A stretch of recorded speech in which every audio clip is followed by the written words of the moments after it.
Hello everyone and welcome to the bank IQ। मेरा नाम है तरुण और अब हम करेंगे ब्लड रिलेशन का सेट नंबर 1। तो देखते हैं इसमें क्वेश्चंस क्या गिवन है।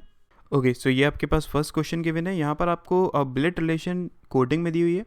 जैसे कि अगर मैं इसको पढ़ता हूँ तो ए कॉपीराइट बी का मतलब क्या है कि B is brother of A. Similarly A dollar B का मतलब क्या है कि A is son of B. इसको थोड़ा सा ठीक से पढ़िएगा। जैसे कि यहाँ पर दिया होता है ना कि ए कॉपीराइट बी का मतलब क्या था कि B is brother of A. Similarly A dollar B का मतलब क्या है कि A is son of B. तो इसको प्रॉपरली पढ़िएगा। अब इस पर बेस्ड हमारे पास क्वेश्चन क्या है। क्वेश्चन में उसने बोला है कि which of the following indicates A is the parental uncle of B. Okay, A कौन है? पेरेंटल अंकल है बी का मतलब क्या कि ए मेल होगा, ये चीज़ कंफर्म है। और अगर वो पेरेंटल अंकल है बी का मतलब क्या होगा कि इसका एक फादर होगा, ठीक है, जिसका भाई कौन हो सकता है? ए हो सकता है। ठीक है, यही चीज़ होगी ना। सबसे पहले आपको क्या चीज़ चेक करनी पड़ेगी कि ए का जेंडर क्या होना चाहिए, मेल होना चाहिए। तो एक काम करते हैं, ऑप्शन में पहले चेक करते हैं। देखिए यहाँ से हमें क्या पता चल रहा है, यहाँ से पता चल रहा है कि A is son of you, मतलब क्या इसके होने के चांसेस हैं। सिमिलरली अगर यहाँ पर बात करता हूँ तो यू कॉपीराइट ए का मतलब क्या हुआ कि A is brother of you, तो ये भी होने के चांसेस हैं। अगर मैं यहाँ देखता हूँ इसके भी होने के चांसेस है, इसके भी होने के चांसेस है। तो यहाँ पर चारों ही ऑप्शंस हो सकते हैं। तो एक एक करके इनको चेक कर लेते हैं। अगर मैं फर्स्ट ऑप्शन को चेक करता हूँ तो इसका मतलब क्या हुआ कि A is son of U. A क्या है? ए सन है किसका? यू का। ओके, उसके बाद यू हैश क्यू का मतलब क्या हुआ कि यू क्या है? वो डॉटर है किसकी? क्योंकि यू डॉटर है किसकी? क्यू की।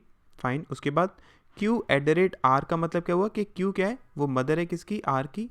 ओके, उसके बाद आर कॉपीराइट बी का मतलब क्या कि बी भाई है किसका? बी ब्रदर है आर का। तो यहाँ पर अगर मैं देखूँ, देखिए आपको बनाना क्या था, जो आपका ए आना चाहिए था वो आपका बी से पहली वाली जनरेशन में आना चाहिए था, तभी तो ए आपका पेरेंटल अंकल हो पाता ना बी का।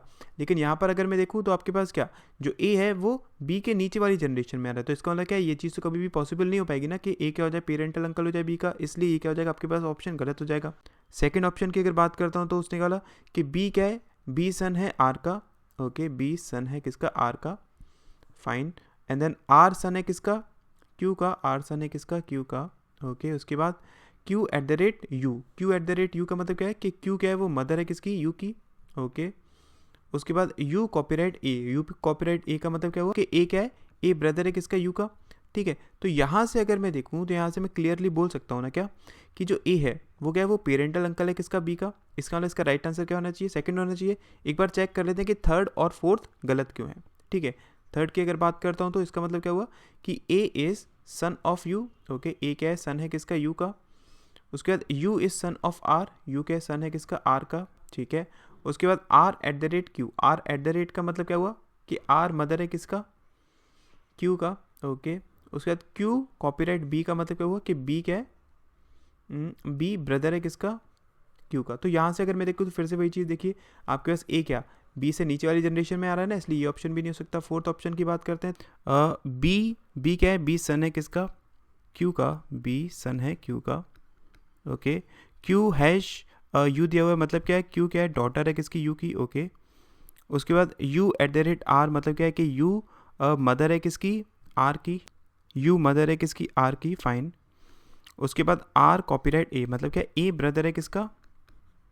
वो है आर का। तो यहाँ से अगर मैं देखूँ, देखिए आपके पास ए क्या है? ए अंकल तो है किसका? बी का, लेकिन उसने यहाँ पर पेरेंटल अंकल की बात करी थी ना। लेकिन अगर मैं यहाँ से देखूँ तो बी के जो मदर है उसका ये क्या लग रहा है? भाई लग रहा है। तो ये क्या हो जाएगा? मैटरनल अंकल हो रहा है ना यहाँ पर। तो इसलिए क्या हो जाएगा, ये आपका ऑप्शन भी गलत हो जाएगा। तो इसका राइट आंसर क्या हो जाएगा? B1 is the right answer.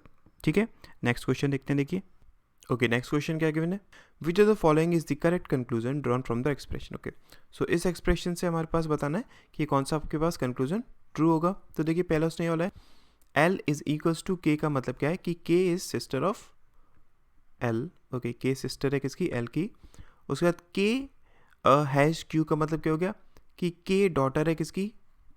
Q की। ओके, उसके बाद Q कॉपीराइट V का मतलब क्या हो गया कि V ब्रदर है किसका? Q का। ओके, उसके बाद V एस्ट्रिक W का मतलब क्या हो गया कि V क्या है? V फादर है किसका? W का। ठीक है, ये चीज़ हमें पता है। अब देखिए फर्स्ट वाला कि W is grand son of K, नहीं ये तो पॉसिबल नहीं है। उसके बाद L is uncle of Q। L क्या है? अंकल, ये भी नहीं है। ओके, उसके बाद Q is uncle of W।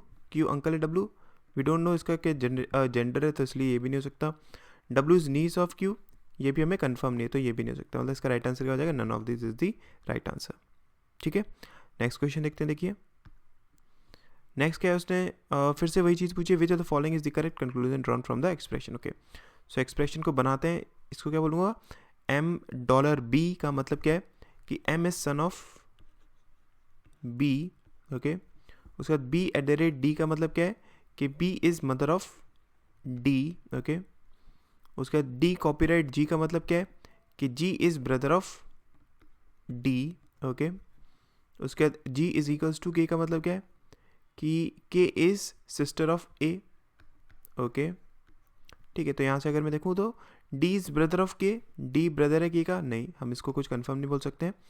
B has 2 son and 2 daughters, नहीं, इसको भी हम कंफर्म नहीं बोल सकते हैं। उसके बाद D is sister of K, D sister के, ये भी हम कंफर्म नहीं बोल सकते हैं।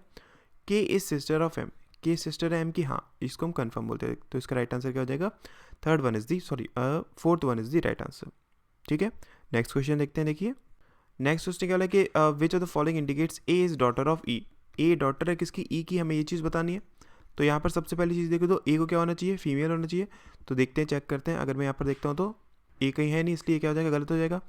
उसके बाद इसका मतलब क्या हो गया कि A@B की A is mother of B, हाँ, इसके होने की चांसेस है। उसके बाद यहाँ पर इसको देखता हूँ तो R is father of A, R क्या है, फादर है किसका, ए का, लेकिन वी डोंट नो कि ए का जेंडर क्या होगा, ए इसकी डॉटर भी हो सकती है, सन भी हो सकता है, इसका मतलब क्या है, ये नहीं हो सकता। इसके बाद अगर यहाँ पर देखता हूँ तो इसका मतलब क्या होगा, A is equals to B, B is sister of A, मतलब यहाँ पर ए का जेंडर इससे तो क्लियर नहीं होगा। इसको अगर देखता हूँ तो एफ कॉपीराइट ए का मतलब क्या है कि ए इज ब्रदर ऑफ सी। अब यहाँ से देखिए इसका मतलब क्या हो गया कि ए क्या है, वो ब्रदर है किसका, एफ का। तो यहाँ पर तो ए क्या हो गया, मेल हो गया, जो कि हमें चाहिए था क्या, फीमेल चाहिए था ना, इसलिए क्या हो जाएगा, ये भी गलत हो जाएगा। तो इसका राइट आंसर क्या होना चाहिए, तो बी होना चाहिए। एक बार चेक कर लेते हैं। देखिए E*D, इसका मतलब क्या हो गया कि ई फादर है किसका, ई फादर है डी का। ओके, D#R मतलब क्या है, डी डॉटर है किसकी, आर की। Okay fine.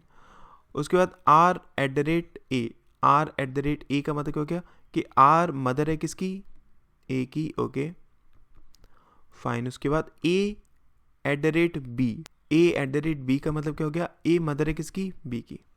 ओके, सो यहाँ से अगर मैं देखूँ तो हाँ, यहाँ से मैं बोल सकता हूँ क्या कि ए कौन है, वो डॉटर है किसकी, ई की, इसका राइट आंसर क्या हो जाएगा, B1 is the right answer. ठीक है, नेक्स्ट क्वेश्चन देखते हैं। देखिए ओके, ये आपके पास नेक्स्ट क्वेश्चन गिवन है, इसका आप स्क्रीनशॉट ले लीजिए, अब मैं इसे एक्सप्लेन करता हूँ। देखिए ओके, सो क्वेश्चन में क्या दिया हुआ, उसने बोला है कि in a family of 10 members, ठीक है, there are 2 male engineers, okay, 2 lawyers, 1 male and 1 female. ठीक है, उसने बोला कि एक फैमिली में 10 मेंबर्स हैं, जिसमें से 2 क्या है आपके पास, मेल इंजीनियर्स हैं। ठीक है, 2 क्या है आपके पास, मेल इंजीनियर्स हैं। फाइन, 2 लॉयर्स हैं, जिसमें से एक मेल है एक फीमेल है। ठीक है, 2 क्या है, लॉयर्स हैं आपके पास, जिसमें से एक क्या है, मेल है एक फीमेल है, लॉयर्स। ठीक है, उसके बाद एंड 2 डॉक्टर्स, जिसमें से एक मेल है एक फीमेल है। ठीक है, और 2 डॉक्टर्स हैं, जिसमें से एक मेल है और एक फीमेल है। ठीक है, अच्छा, उसके बाद उसने कंडीशंस दी हैं। तो कंडीशन में क्या बोला उसने कि X and Y have 2 uncle and F is one of them, F is unmarried doctor. Okay, so उसने क्या बोला कि X और Y, ठीक है, उनके 2 अंकल हैं।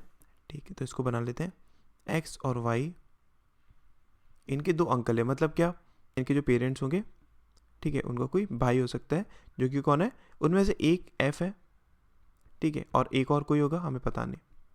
ठीक, उसके बाद उसने कहा कि F क्या है, अनमैरिड है। ठीक है, अनमैरिड है, और ये मेल डॉक्टर है, इसका मतलब F आ जाएगा यहाँ पर। ठीक है, उसके बाद उसने कहा the uncle of E, F and G who is a lawyer is also unmarried. Okay, और एक जो अंकल है किसका, E, F और G का, ठीक है, मतलब क्या, जो इनके पेरेंट्स हैं, उनका कोई भाई हो सकता है। ठीक है, वो कौन है, वो लॉयर है, और वो क्या है, वो अनमैरिड है। फाइन, इसका मतलब जो एक लॉयर जो मेल है, वो क्या है, वो अनमैरिड है। ठीक, ये भी क्या है, ये अनमैरिड है। फाइन। उसके बाद the relation between two engineers is that of grandfather and grandson. Okay, so जो दो हमारे पास क्या है इंजीनियर्स हैं, उसमें से एक क्या है वो ग्रैंडफादर है, ठीक है, और एक क्या है ग्रैंडसन है। ये क्या है दो इंजीनियर्स हैं, ठीक। उसके बाद उसने बोला कि H and V are daughter in laws of A and C. Okay, और एच और वी क्या है वो डॉटर इन लॉ है, एच और वी वो डॉटर इन लॉ है किसकी, ए और सी की, ठीक है। मतलब क्या इनकी शादी किसी के साथ हुई है, ठीक है,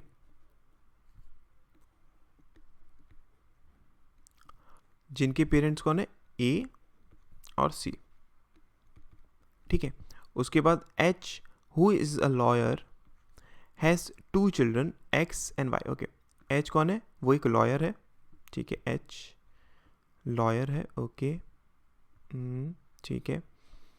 has 2 children X and Y, उसके 2 चिल्ड्रन है एक्स और वाई, ठीक है, एक्स और वाई है। अच्छा, अब देखिए यहाँ पर एक चीज़ हमें कंफर्म हो जाएगी, क्या हम एक चीज़ जानते थे क्या कि एक जो लॉयर है जो मेल है वो अनमैरिड है, ठीक है, और अगर ये लॉयर इसके 2 क्या है चाइल्ड हैं, इसका मतलब क्या है ये क्या होगी फीमेल होगी, ये वाली होगी, ये क्या हो जाएगा आपके पास एच हो जाएगा, ठीक है। उसके बाद वाई इज़ अ डॉक्टर, ठीक है, वाई क्या है आपके पास एक डॉक्टर है, फाइन,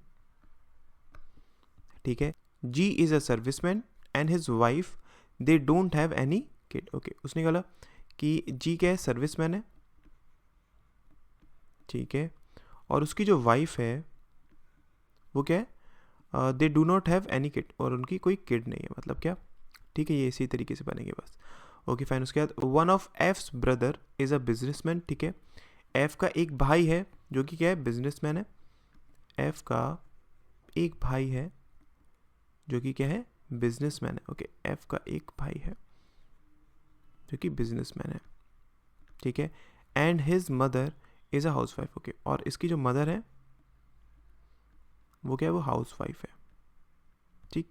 उसके बाद C is sister in law of D, C कौन है सिस्टर इन लॉ है किसकी, डी की। Okay, C sister in law है किसकी, डी की, फाइन। तो ये सारी आपके पास क्या इन्फॉर्मेशन गिवन है। अब देखिए इन इन्फॉर्मेशन का हम यूज़ किस तरीके से करेंगे। ओके, सो बनाते हैं इसको। देखिए सबसे पहले अगर मैं बात करूँ इस कंडीशन की और इस कंडीशन की, ठीक है, तो यहाँ से क्या चीज़ क्लियर हो रही है, अगर मैं यहाँ पर इसको देखूँ तो आपके पास देखिए 3 जनरेशन्स तो कम से कम है, ये चीज़ तो मुझे पता है ना कि आपके पास 3 जनरेशन्स हैं, फाइन। तो इन 3 जनरेशन्स को ही बनाते हैं पहले। देखिए ए आपके पास इस जनरेशन में होगा, ये चीज़ कन्फर्म है, एच आपके पास इस जनरेशन में होगा, ये चीज़ कन्फर्म है, और एक्स और वाई आपके इस जनरेशन में होगा, ये चीज़ हमें कन्फर्म है, ठीक है। फिर अगर मैं बात करूँ वी आपका इस जनरेशन में होगा, सी आपका इस जनरेशन में होगा, ठीक है। और उसके अलावा अगर मैं बात करूँ तो देखिए आपके पास ई और जी, ठीक है, ये आपके पास इस जनरेशन में होंगे, क्योंकि हम एक चीज़ जानते हैं ना कि एफ जिस जनरेशन में है वो किस जनरेशन में, एक्स और वाई वाले से ऊपर जनरेशन में, ठीक। तो यहाँ पर ई और जी भी आएंगे, ठीक है। और उसके बाद अगर बात करूँ तो डी इस जनरेशन में आएगा और एफ भी इसी जनरेशन में आएगा। तो यहाँ से हमें एक चीज़ कंफर्म होगी कि आपके पास जो 10 लोग हैं वो किस किस जनरेशन में आएंगे, कैसे कैसे आएंगे, ये चीज़ हमें क्लियर होगी ना। अब इसी को हम क्या करते हैं बनाते हैं। तो देखिए, तो सबसे पहले अगर मैं यहाँ पर बनाना चाहूँ, देखिए एच, ठीक है, ये फीमेल है, फाइन, इसका एक हस्बैंड है, ठीक है, और इनकी 2 चाइल्ड है जिसमें से एक क्या है एक्स है और एक क्या है वाई है, ठीक है। और वाई क्या है आपके पास, वाई डॉक्टर है। अच्छा, तो देखिए हम एक चीज़ जानते थे, एक आपके पास ग्रैंडफादर और ग्रैंडसन है जो कि क्या है दोनों इंजीनियर्स हैं। अब अगर यहाँ पर बात करूँ तो यहाँ पर ग्रैंडसन कौन हो सकता है, सिर्फ आपके पास एक्स ही हो सकता है। क्यों? क्योंकि वाई तो आपके पास क्या हो गया डॉक्टर हो गया ना, तो एक्स क्या होगा ग्रैंडसन होगा और ये इंजीनियर होगा। मतलब क्या, मैं यहाँ पर एक एक्स रख सकता हूँ, ठीक है, इतनी चीज़ क्लियर है ना। अच्छा, उसके बाद देखिए उसने कहा था कि ई एफ और जी, ठीक है, ये आपके पास क्या है इनकी एक अंकल है, ठीक है, और जो कि क्या है लॉयर है और अनमैरिड है, ठीक है। तो ई एफ जी हम जानते हैं वो आपके पास किस में होगा, सेकंड जनरेशन में होगा, ठीक है। तो इनके ऊपर जो इनका अंकल होगा वो किस में होगा, इस जनरेशन में होगा, ये चीज़ हमें कंफर्म है। और हम एक बात जानते हैं क्या कि ए और सी ये दोनों वो अनमैरिड अंकल नहीं हो सकता है, क्योंकि यहाँ पर हम जानते हैं क्या कि ए का एक सन है और सी का भी एक सन है, ठीक। तो हम एक चीज़ कंफर्म होगी क्या कि इनका जो अंकल होगा वो कौन होगा, वो होगा आपके पास डी। फाइन। और हम एक और चीज़ जानते थे क्या, कि एफ क्या है आपके पास, एफ अंकल है किसका, एक्स और वाई का। ठीक है, अगर एफ अंकल है किसका, एक्स और वाई का। और हम एक और चीज़ जानते हैं यहाँ से कि एफ का जो भाई है एक, वो क्या है, बिजनेसमैन है। अब देखिए जी तो आपके पास क्या था, वो तो आपके पास सर्विसमैन था, तो ये तो हो नहीं सकता है बिजनेसमैन, तो बिजनेसमैन कौन होगा, ई ही होगा बिजनेसमैन ना। ठीक है, और जी क्या हो जाएगा आपके पास, वो हो जाएगा सर्विसमैन। ठीक है, और जी की शादी किसी के साथ हुई है। फाइन। और इनके कोई भी किड नहीं है। इसका मतलब क्या, कि ये जो किड होंगे एक्स और वाई, ये किसके होंगे, ये फिर ई के होंगे ना। ठीक है, तो यहाँ पर क्या आ जाएगा, ये आ जाएगा ई। ठीक है, इसका एक भाई है एफ और एक और भाई है जी। ठीक है, जिसकी शादी किसके साथ हुई है, एक पर्सन के साथ हुई है। ये आपके पास क्या है, सर्विसमैन है। ठीक है, ई आपके पास क्या है, बिजनेसमैन है। फाइन। और एफ आपके पास क्या है, डॉक्टर है जो कि अनमैरिड है। ठीक, इतनी चीज़ क्लियर होगी। अब यहाँ पर कौन आ सकता है, देखिए आपके पास बचा क्या, एच ई जी एफ हमने पुट कर दिया, वी बचा, वी आ जाएगा यहाँ पर। फाइन। उसके बाद अगर हम बनाना चाहते हैं तो देखिए इनके हम जानते हैं, एक आपके पास डी क्या है, डी अंकल है, तो इनके जो पेरेंट्स होंगे मतलब किसके, ई एफ और जी के, वो कौन हो जाएंगे आपके पास, ए और सी हो जाएंगे। ठीक है, ए और सी, इन दोनों की शादी हुई होगी। फाइन। अब देखिए उसने कहा था कि सी क्या है, फीमेल है, तो इसका मतलब ए क्या होगा, मेल होगा, ये चीज़ कंफर्म है। और फिर ए क्या हो जाएगा आपके पास, इंजीनियर हो जाएगा, क्योंकि एक आपके पास जो ग्रैंडफादर था वो क्या था, इंजीनियर था। मतलब क्या, ये हो जाएगा आपके पास ए। ठीक है, और फिर अगर मैं बात करूँ किसकी, डी की, तो आपके पास एक चीज़ ही क्या, कि सी कौन है, सी सिस्टर इन लॉ है डी की, इसका मतलब क्या, इसका भाई हो जाएगा कौन, डी। ठीक है, तो ये आपके पास क्या इस तरीके से बनेगा। तो यहाँ से अगर मैं देखूँ, देखिए ए आपके पास क्या है, वो है इंजीनियर। फाइन। और उसने कहा था कि एफ की जो मदर है वो क्या हाउस वाइफ है, तो सी क्या हो जाएगा, हाउस वाइफ हो जाएगी। फाइन। उसके बाद उसने कहा था कि एक आपके पास लॉयर है जो कि अनमैरिड है। अब देखिए अनमैरिड यहाँ पर कौन कौन है, अभी जो बचा हुआ है, एक आपके पास वाई बचा हुआ है, ये तो लॉयर हो नहीं सकता है। ठीक है, एफ ये डॉक्टर है, ये नहीं हो सकता। तो आपके पास जो अनमैरिड है वो कौन है, डी है, तो डी क्या हो जाएगा आपके पास, लॉयर हो जाएगा। ठीक है, डी आपके पास लॉयर हो जाएगा। ओके, अब आपके पास एक डॉक्टर बचा है जो कि फीमेल है। अब फीमेल डॉक्टर कौन हो सकता है, यही हो सकता है, मतलब क्या, ये हो जाएगा फीमेल। फाइन। तो ये बनेगी आपकी क्या, फाइनल पजल, मतलब क्या आ जाएगा वाई।